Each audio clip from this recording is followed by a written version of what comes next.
صل على سيدنا محمد وعلى آله سيدنا محمد وبارك وسلم.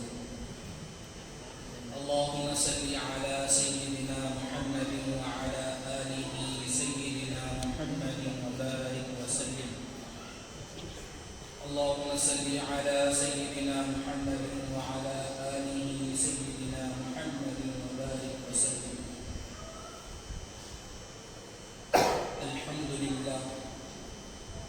الحمد لله وكفى وسلام على عباده الذين اصطفى. أما بعد فأعوذ بالله من الشيطان الرجيم. بسم الله الرحمن الرحيم. يا أيها الذين آمنوا اتقوا الله حق تقاته ولا تموتن إلا وأنتم مسلمون. وقال تعالى: يا أيها الذين آمنوا صدق الله العظيم.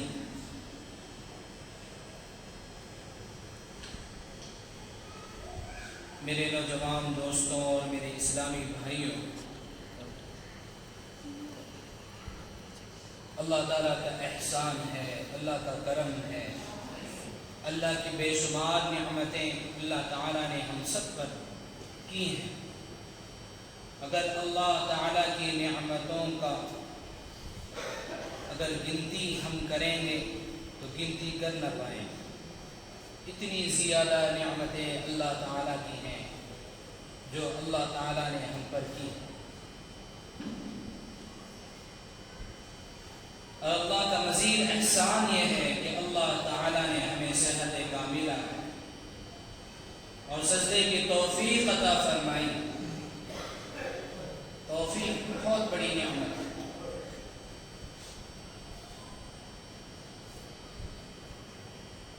آج جو بندہ کام کر رہا ہے، فعل کر رہا ہے، عمل کر رہا ہے، وہ اللہ کی خوشنودی کے لیے کر رہا ہے یا پھر غیر اللہ کی خوشنودی کے لیے کر رہا ہے.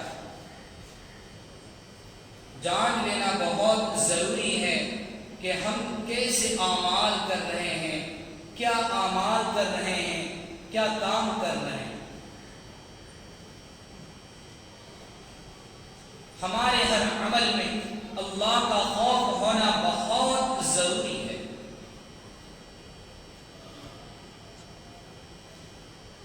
قرآن پاک میں اللہ تبارک و تعالی نے فرمایا: یا ایھا الذین آمنوا اتقوا اللہ. اے لوگو اللہ سے ڈرو. اللہ سے ڈرنے کا مطلب یہ نہیں ہے کہ جیسے کہ ایک شیر اور چیتے کو دیکھ کر انسان ہکا بکا رہ جاتا ہے اور انسان کترانا شروع ہو جاتا ہے. جب سانپ کو دیکھتا ہے یا بچھو کو دیکھتا ہے تو انسان جو ہے بھاگ کھڑا ہو. ایسے اللہ کو نہیں ڈرنا ہے. اللہ سے ڈرنے کا مطلب یہ ہے کہ اللہ کی ناراضگی سے ڈرنا. اللہ کی ناراضگی سے ڈرنا ہے. کہیں ایسا نہ ہو جائے کہ ہماری بدعمالیوں کی وجہ سے اللہ ناراض ہو جائے، ہماری ظلم کے کرنے کی وجہ سے اللہ ناراض ہو جائے. اس لیے قرآن پاک میں اللہ تعالی نے اپنے بندوں سے کہا کہ وہ اللہ سے ڈریں، تقوی اختیار کریں. ہر کام میں اللہ کا خوف ہونا بہت ضروری ہے. ایک بے جان اللہ سے ڈرتی ہے، خوف کھاتی ہے کہ کہیں اللہ ہم پہ عذاب نہ ڈالے. ایک بے جان اللہ کے خوف سے کتراتی روتی ہے. ہم جاندار ہو کر بھی اللہ کا خوف ہمارے اندر نہیں ہے. ہم جو ہے جاندار ہونے کے باوجود بھی اللہ کا خوف ہمارے دلوں میں نہیں ہے. بغیر اللہ کے خوف کے ہم عمل کریں. خوف ہی نہیں ہے کہ ہم کیسے اعمال اور کیسے کام کر رہے ہیں. دنیا کی فکر لگی ہوئی ہے. ہر ایک یہ چاہتا ہے کہ کہ میری دنیا بن جائے، چاہے میرے بھائی کی دنیا بنے یا نہ بنے، بس میری دنیا بن جائے۔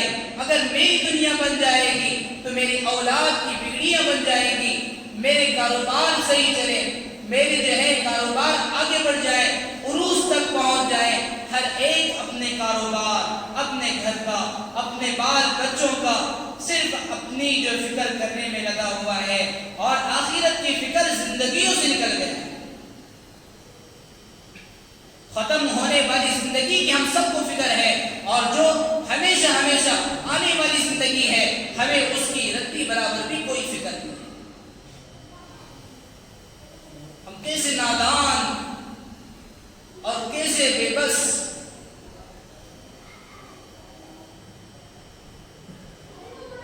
ہم اللہ تعالیٰ سے خوف کرنا چاہیے، اللہ تعالیٰ سے خوف کرنا چاہیے۔ ایک بے جان اللہ سے اتنا ڈر کر روتا ہو۔ ایک مرتبہ حضرت موسیٰ علیہ السلام راستے سے گزر رہے تھے تو دیکھا کہ ایک پتھر رو رہا ہے، ایک پتھر رو رہا ہے۔ حضرت موسیٰ علیہ السلام نے اس پتھر سے کہا کہ تمہاری رونے کی وجہ کیا ہے؟ پتھر نے کہا، قرآن پاک میں اللہ تعالیٰ نے فرما دیا وَقُودُهَا النَّاسُ وَالْحِجَارَةُ، کہ اللہ تعالیٰ نے قرآن میں فرمایا ہے کہ جہنم کے ایندھن پتھر اور انسان ہوں گے۔ میں اس خوف سے رو رہا ہوں کہ کل قیامت کے دن ایسا نہ ہو جائے کہ اللہ تعالیٰ مجھے سب سے پہلے اٹھا کر جہنم میں ڈال دیا جائے۔ ایک پتھر جو بے خوف ہوگا، جو ہے اللہ کی خوف کی وجہ سے، جسے کوئی خوف نہ ہونا چاہیے تھا، اللہ کے خوف سے رو رہا ہے کہ صرف اللہ نے قرآن میں یہ فرما دیا وَقُودُهَا النَّاسُ وَالْحِجَارَةُ، جہنم کے ایندھن پتھر اور انسان ہے۔ اللہ نے صرف پتھر ہی نہیں کہا، اللہ نے بلکہ انسانوں کا بھی تذکرہ کیا کہ انسان بھی ایندھن ہے، جہنم کے ایندھن ہے، جہنم ان سے بھی سلگائی جائے گی۔ تو انسان کو کتنا خوف ہونا چاہیے اور کتنا اللہ کے سامنے گڑ گڑا کر رونا چاہیے کہ ایک پتھر بے جان، جس کا کوئی گناہ نہیں، جس کا کوئی بدعمال نہیں، جس کا کوئی بدفعل نہیں، جس کا کوئی کردار نہیں، اللہ کے خوف سے وہ پتھر ایسا ہے جو پڑے ایک جگہ پڑا ہمیشہ وہیں پڑا رہے گا۔ ایک بے جان پتھر، اللہ کا خوف اس کے اندر اتنا ہے کہ وَقُودُهَا النَّاسُ وَالْحِجَارَةُ، کہ جہنم کے خوف کی وجہ سے چیخ رہا ہے، چلا رہا ہے۔ اور آگے فرمایا وَإِنَّ مِنَ الْحِجَارَةِ لَمَا يَتَفَجَّرُ مِنْهُ الْأَنْهَارُ وَإِنَّ مِنْهَا لَمَا يَشَّقَّقُ فَيَخْرُجُ مِنْهُ الْمَاءُ وَإِنَّ مِنْهَا لَمَا يَهْبِطُ مِنْ خَشْيَةِ اللَّهِ، اور بعض پتھروں میں سے ایسے پتھر ہیں جو اللہ کے خوف سے اوپر سے لڑکتے ہوئے نیچے زمینوں پر آ کر گرتے ہیں، اور بعض پتھروں میں سے پتھر ایسے ہیں جو اللہ تعالیٰ کی خوف سے پھٹتے ہیں اور جو ہے ان سے پانی جاری ہو جاتا ہے۔ زیادہ پانی نہیں تو تھوڑا سا پانی تو ان کے جو ہے اندر سے نکلتا ہے۔ ہم جب پہاڑوں پر جائیں گے، چوٹیوں پر جائیں گے تو ہمیں دکھے گا کہ پتھریں پھٹی ہوئی ہیں اور ان میں سے پانی جاری ہے، تو یہ وہی ہے جو اللہ کے خوف سے رو رو کر پھٹ کر اور ان میں سے جو ہے پانی آ رہا ہے۔ اللہ نے قرآن میں ان کا تذکرہ کر دیا ہے کہ یہ جہنم کے ایندھن ہوں گے۔ اس خوف سے ایک بے جان پتھر اتنا روتا ہو، اور ایک جاندار جس کا بھی تذکرہ قرآن میں کیا گیا ہے، تو وہ اللہ کے خوف سے کتنا رونا چاہیے۔ آج اللہ کا خوف ہمارے دلوں سے نکل گیا ہے، دنیا کمانے کے پیچھے اتنے مصروف ہیں کہ اللہ کے خوف ہمارے دلوں سے نکل گیا، آخرت کی فکر ہمارے دلوں سے نکل گئی ہے۔ اس دنیا کے پیچھے لگے ہوئے ہیں جو ذلیل و خوار دنیا ہے، جس کی جو ہے مثال ایک مردے کی طرح دی جاتی ہے۔ حضرت علی رضی اللہ تعالیٰ فرماتے ہیں الدنیا جیفۃ وطالبها کلاب، یہ دنیا ایک مردار ہے، دنیا ایک مردار ہے، اور اس کے نوچنے والے، اس کو حاصل کرنے والے کتے ہیں۔ اتنا زبردست انہوں نے مثال دی ہے۔ مثال کے طور پر ہمارے پاس ایک بکری کا بچہ ہے، جب وہ فوت ہو جائے تو انسان اسے اپنے پاس نہیں رکھتا۔ ایک فوت شدہ بکری سے وہ کیا کام حاصل کرے گا؟ اس فوت شدہ بکری کو وہ اٹھا کر کچرے کے کوڑے میں ڈالتا ہے، جب کچرے کے کوڑے ڈالنے کے بعد میں دیکھا جاتا ہے کہ کتے اسے آ کر نوچتے ہیں. ایسے ہی ایک مردے کی مثال اس دنیا کی دی گئی ہے. دنیا کو حاصل نہ کرو. اللہ نے ہم سب کو اپنے لیے پیدا کیا ہے اور دنیا کو ہم سب کے لیے پیدا کیا ہے. اپنے مقدر کا انسان یہ بغیر کو مر نہیں سکتا. جتنا اس کے مقدر میں مال لکھا ہو، زندگی جس کے مقدر میں لکھی ہو، اتنی ہی وہ زندگی گزارے گا، مال کمائے گا، جمع رکھے گا، پھر اس کے بعد اسے موت آئے گی. اللہ نے ہم سب کے تقدیروں کو لکھ کر رکھا ہے.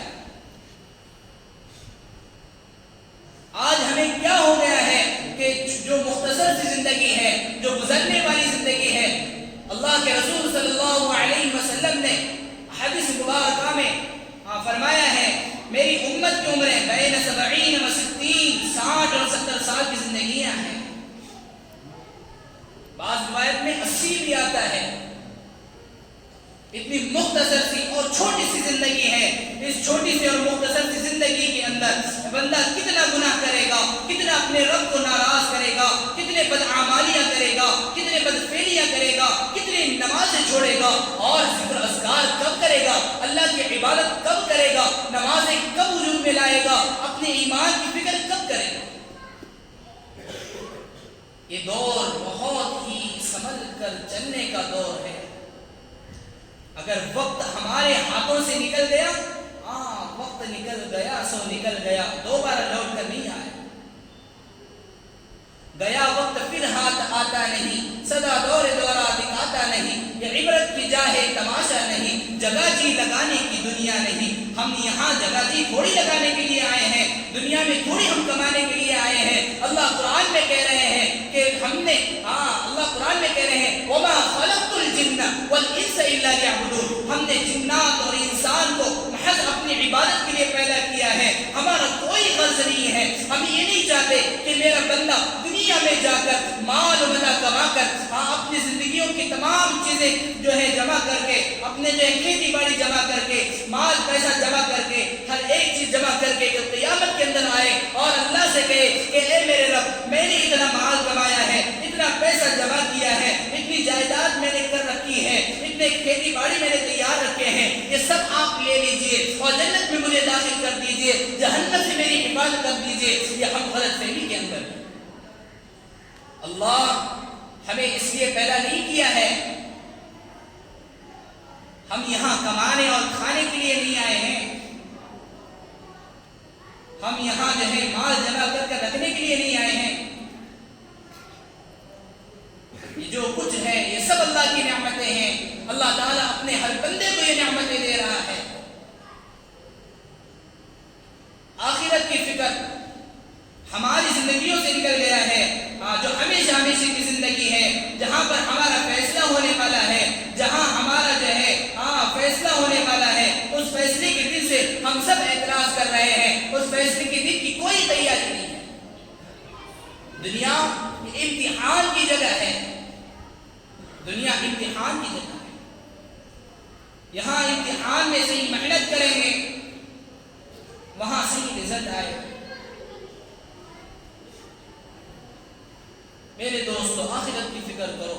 دنیا کا پیچھا چھوڑ دو. دنیا میں کچھ نہیں ہے. جو کچھ ہے اللہ کے پاس ہے. جو اللہ کا ہو جائے گا اور اللہ جس کا ہو جائے گا، دنیا کی تمام چیزیں اس کی ہو جائیں گی. آخر کا منظر دیکھو کیا ہوگا. حدیث پاک میں ہے اللہ کے رسول صلی اللہ علیہ وسلم صحابہ سے کہہ رہے ہیں کہ کل قیامت کے دن میری امت کی حالت ایسے ہو جائے گی، ایسے پریشان ہو جائیں گے جیسے کہ ایک انسان دواخانے کے اندر جو ہے پھنسا ہوا ہو، اس کی ماں ایڈمٹ ہو، اس کے اولاد ایڈمٹ ہو، اس کی بیوی ایڈمٹ ہو، اور جو ہے اس کے پاس پیسے نہ ہو. کتنا پریشان ہو جاتا ہے اور کتنا اگتا جاتا ہے، اور جو ہے پریشانی کی حالت میں مارے ادھر ادھر گھومتا ہے. کبھی اس کے گھر جائے گا تو کبھی اس کے گھر جائے گا. ہر ایک انکار کرے گا. اللہ کے رسول صلی اللہ علیہ وسلم کہہ رہے ہیں کل قیامت کے دن، حشر کے میدان کے دن، ہر ایک لوگ جو ہے حضرت آدم علیہ السلام کے پاس جائیں گے. حضرت آدم علیہ السلام سے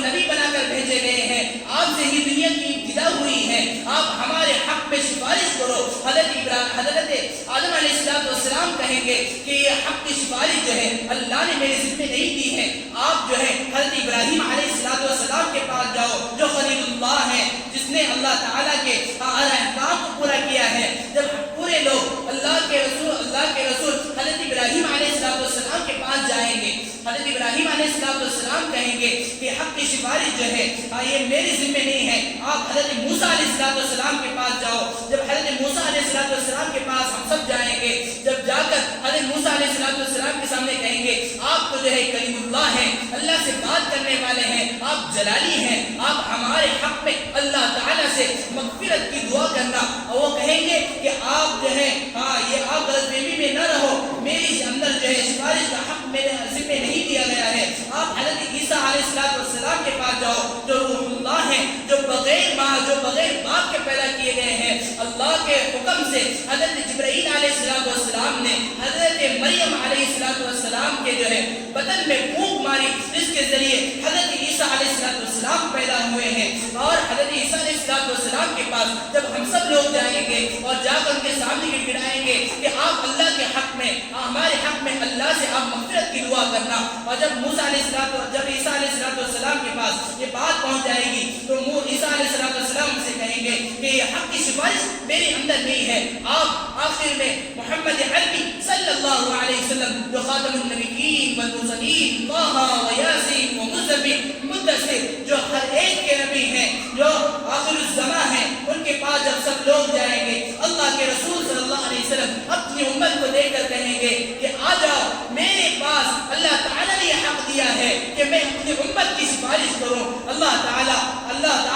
اپنے محبوب کو ایسی کلمات سکھائیں گے، اپنے حبیب کو ایسی کلمات سکھائیں گے جس میں اللہ تعالیٰ کی بڑائی ہوگی، اللہ کی تعریف ہوگی، اللہ کی تعریف والی کلمات حضرت محمد عربی صلی اللہ علیہ وسلم کو سکھایا جائے گا۔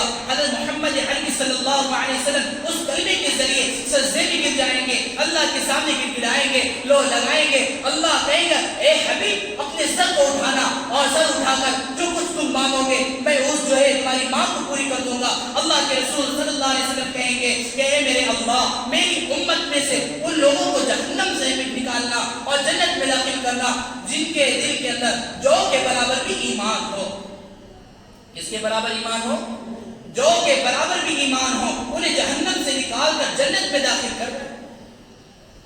چھوٹی سی اور مختصر سی بات ہے، میں حدیث مکمل کر دوں اور اپنی بات جو ہے میں مکمل کر دوں گا تو پھر اللہ کے رسول صلی اللہ علیہ وسلم دوبارہ سجدے میں گر جائیں گے، اللہ سے لو لگائیں گے کلمات کے ذریعے، اور کلمات کے ذریعے جو ہے اللہ تعالیٰ کو راضی کر لیں گے۔ اللہ کہیں گے محمد اپنے سر کو اٹھا لو، اور جب سر کو اٹھائیں گے اللہ کہیں گے کہ آپ جو مانگیں گے ہم اس کی مانگ کو پوری کر دیں گے۔ اللہ کے رسول صلی اللہ علیہ وسلم کہیں گے کہ میرے اللہ میرے امت میں سے ان لوگوں کو جہنم سے نکال کر جنت میں داخل کر دیجئے جن کے دلوں میں جو کے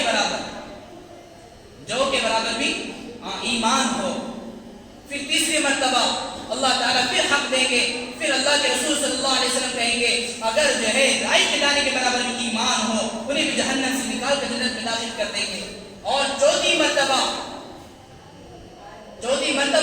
اللہ کے رسول صلی اللہ علیہ وسلم اللہ سے کہیں گے کہ اے اللہ اگر میری امت میں سے کسی نے بھی اپنی زندگی میں ایک مرتبہ کلمہ لا الہ الا اللہ پڑھا ہو اسے جہنم سے نکال کر جنت میں داخل کر دیجئے۔ جب یہ بات اللہ تعالیٰ سنیں گے اللہ کہیں گے کہ حبیب تم جہنم سے نہیں نکلنا، میں جہنم سے نکالوں گا اور میں خود اپنے بندوں کو جنت میں داخل کروں گا۔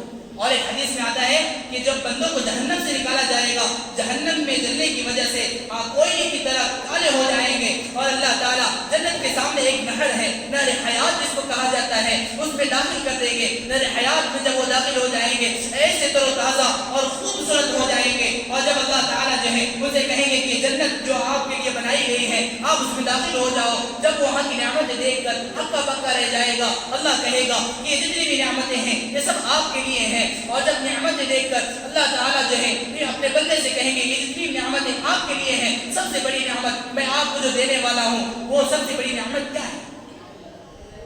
لوگ کہیں گے کہ وہ نعمت کیا ہے؟ اللہ تعالیٰ کہیں گے سب سے بڑی نعمت میری یہ ہوگی کل قیامت کے دن میں تمہیں اپنا رضا نصیب کروں گا. جب خدا راضی ہو جائے، جب خدا راضی ہو جائے، ہمارا بیڑا پار ہو جائے، اللہ کہیں گے کہ میں اپنی رضا نصیب کروں گا. اللہ کہیں گے میں ہمیشہ ہمیشہ کے لیے تم سے راضی ہو گیا، کبھی تم سے ناراض نہیں ہوں گا. میرے اللہ کے بندوں، اللہ کو راضی کر کے اپنی زندگیوں کو گزارنا ہے. جو اللہ کو راضی کر کر یہاں سے زندگی گزار کے اللہ کے یہاں پہنچے گا، انشاءاللہ وہاں پہ اللہ کی رضا نصیب ہوگی اور جنت نصیب ہوگی. آخر میں دعا ہے کہ اللہ تعالیٰ کہنے اور سننے زیادہ عمل کرنے کی توفیق عطا فرمائے.